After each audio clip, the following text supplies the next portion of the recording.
and down, twist 3, and up, twist, press, and down, twist 4, and up, twist, press, and down, twist 5, and up, twist, press, and down, twist 6, and up, twist, press, and down, twist 7, and up, twist, press, and down, twist 8.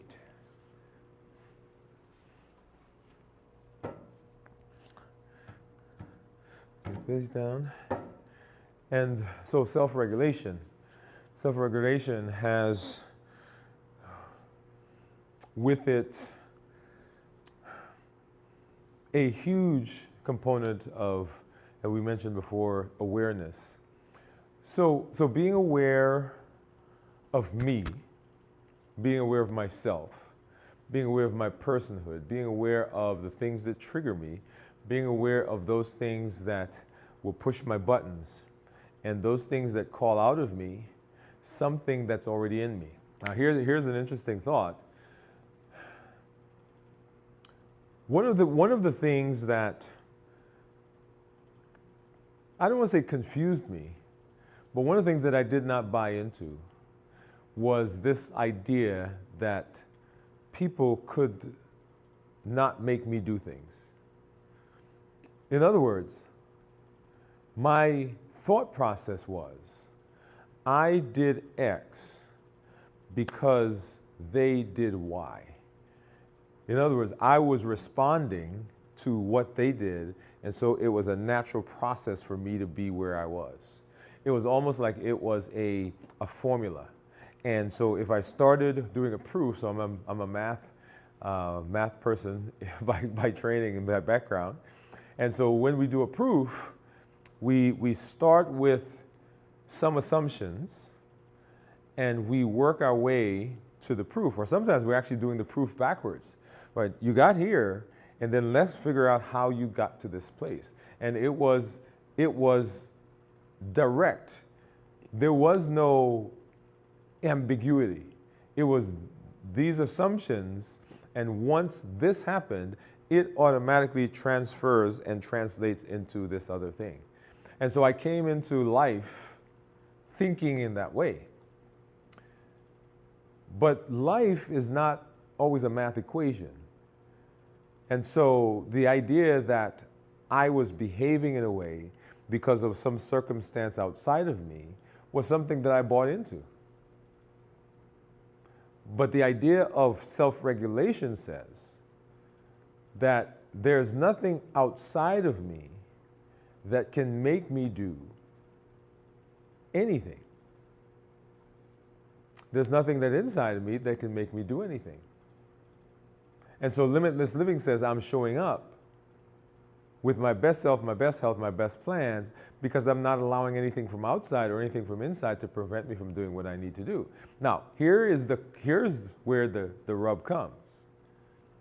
The rub comes because often the reason we say that something made us behave in a particular way was because we were trying to get away from the discomfort that came from the situation.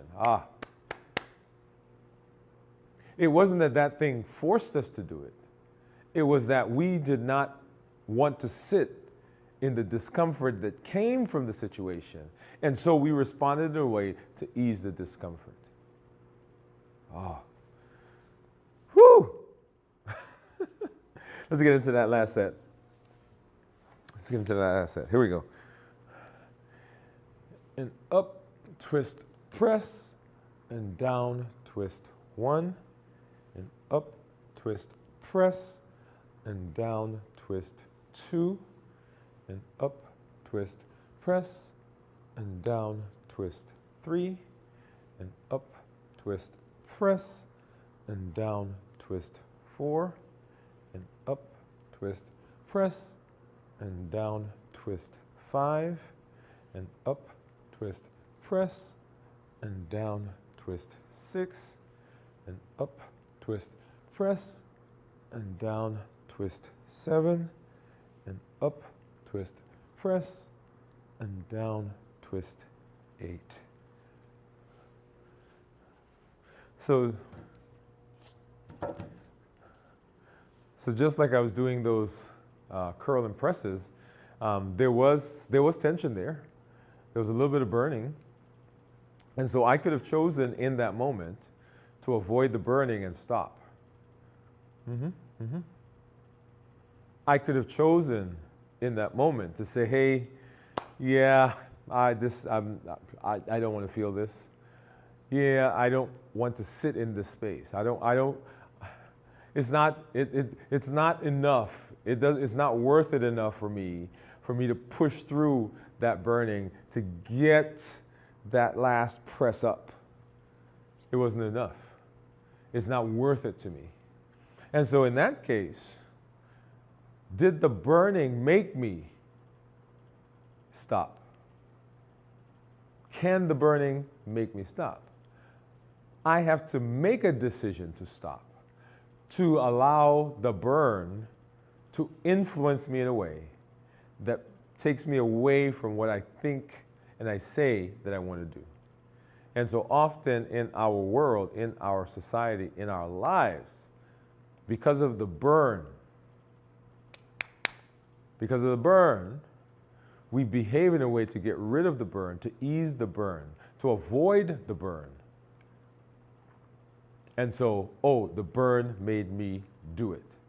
And self-regulation, directing myself, says that is not how I work anymore.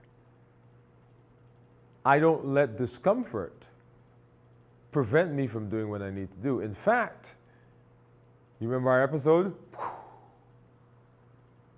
Episode number 100 of Strength, Strategy, and Mindset? Yeah. We're looking for the tension.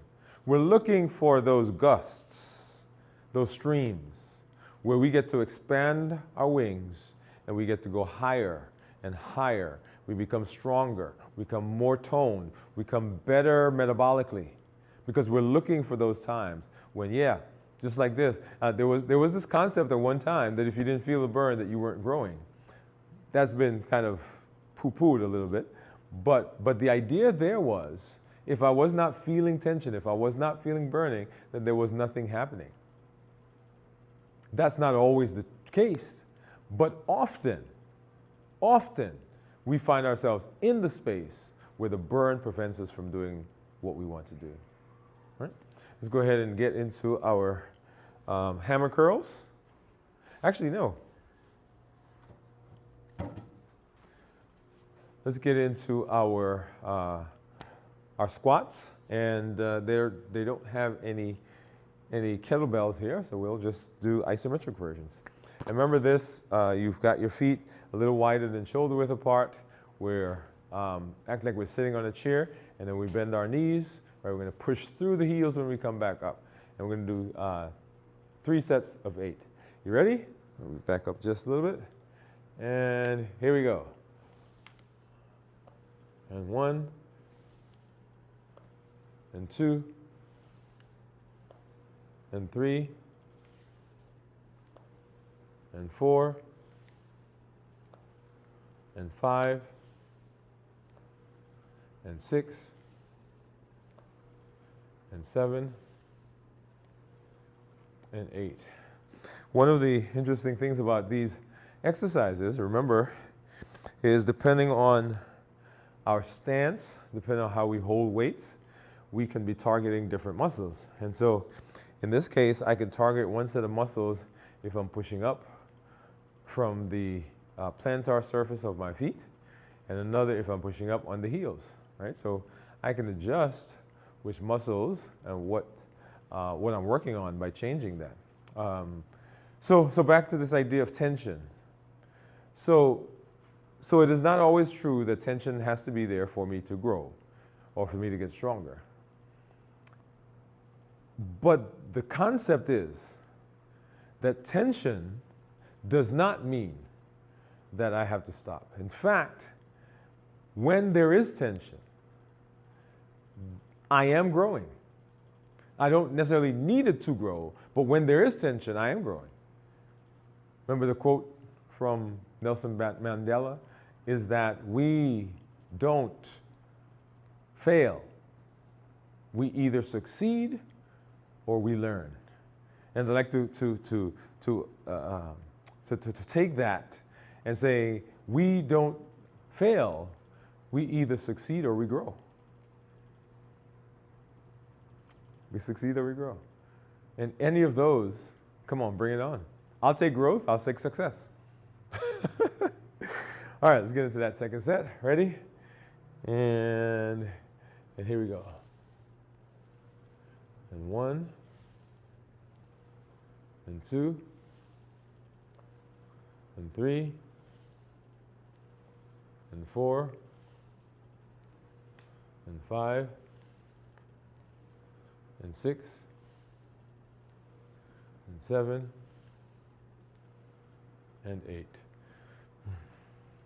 Yeah, so I'll take success any day, and I'll take growth any day.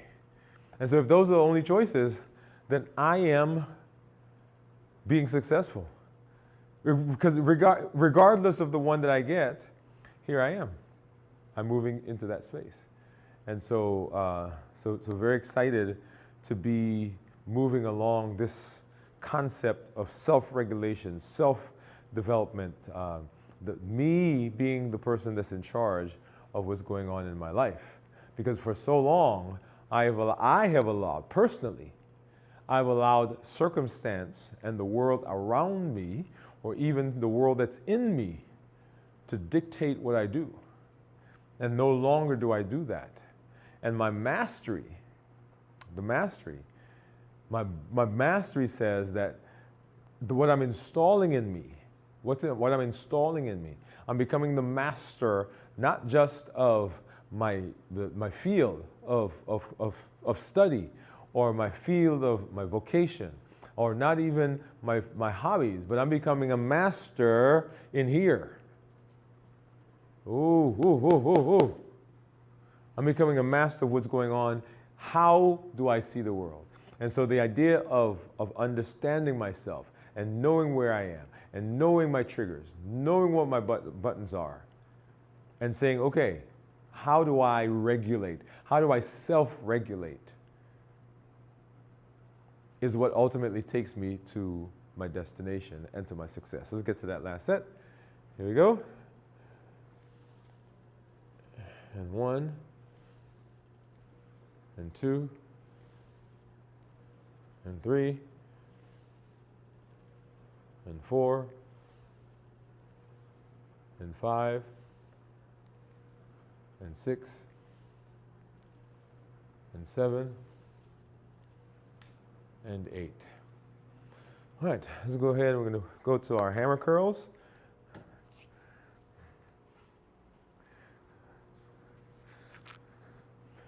And here we are getting those dumbbells to lifting to the opposite side, the top of the dumbbell getting to the clavicle, to that shoulder, and then back down slowly. All right, we're going to do 3 sets of 8 of these. We're going to try to go from one set to the next set, and hopefully to the third set. But let's go ahead.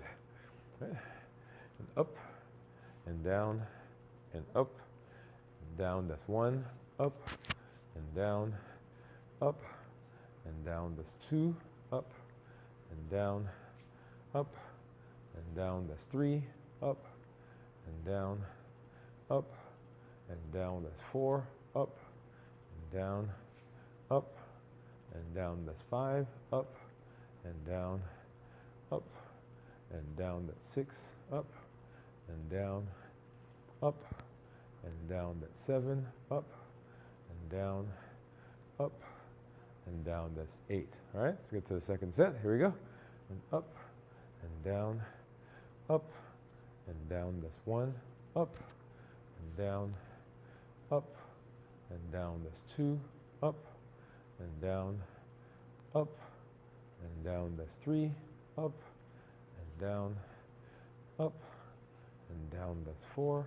Up, and down, up, and down. That's 5. Up, and down, up, and down. That's 6. Up, and down, up, and down. That's 7. Up, and down, and up, and down, that's 8. Okay? And we're gonna break here for just a little bit.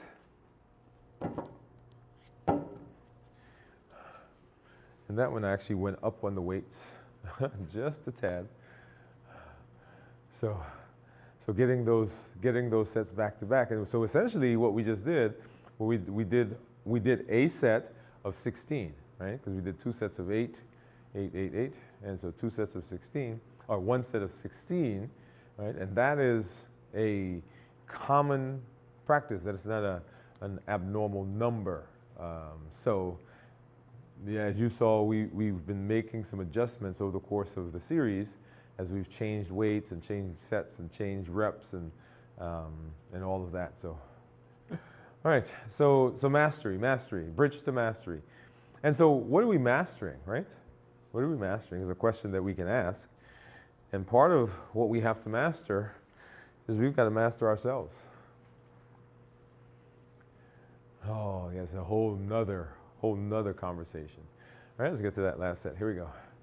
And up, and down, and up, and down. That's 1, up, and down, up, and down. That's 2, up, and down, up, and down. That's 3, up, and down, up, and down. That's 4, up, and down, up, and down. That's 5, up, and down, up, and down. That's 6, up, and down, up, and down. That's 7, up, and down, and up, and down. That's 8.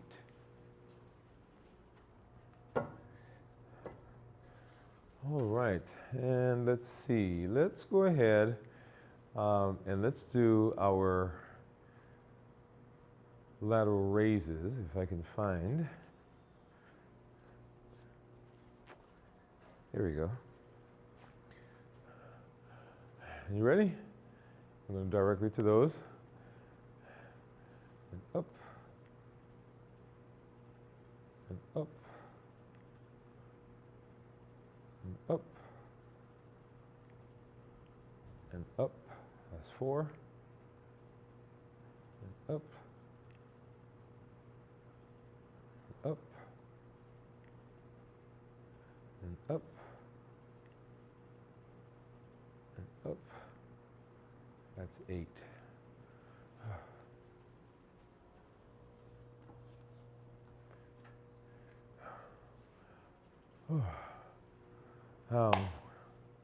Mastering ourselves. We have to do a series on that. What do you think?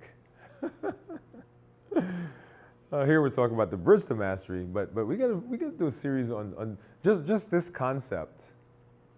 All right, and this is just a single concept within the bridge to mastery, but we can take that and we can expand that into a series of its own. I mean, we would not run out of material when we talk about mastering ourselves. Remember the domains of health, right? The limitless living health, the limitless living inventory, right? The domains of health would fit perfectly within mastering ourselves. There's so many concepts, right? So the HEAT model, habits, emotions, access, and taste, falls right into mastering ourselves. COPE, clarify, observe, pause, execute, falls right directly into this. The limitless living health action plan, right? So walking, fasting, balanced bites, strength training, rest and recovery, strategy and planning, mindset mastery. All of those would fall right into this idea of mastery. Oh, yeah. All right, so let's go ahead and let's get into that second set. And here we go. And up, and down, and up, and down, and up, and down, and up, and down, and up, and down, and up, and up, and up. Let's see if we can go to the second set or the third set. Ready? And here we go. And up. And up. And up. And up. And up. And up. And up. And up. That's 8. Oh, yeah. So mastering ourselves, very important. And part of it has to do with our consistency. Part of it has to do with the strength that we build, our strategy, and the change in our mindset. And here you've just done it. Another day, you've done 102 days, right? So this is the second day in our Bridge to Mastery, number 2, we should probably call it. But talking about the mastery of ourselves, Bridge to Mastery, as we master things, how do we make sure that we are regulating and we are doing for ourselves what we do in our other spaces, right? When we are able to regulate at the job, at home, in our other spaces, have we learned how to regulate and how to command ourselves?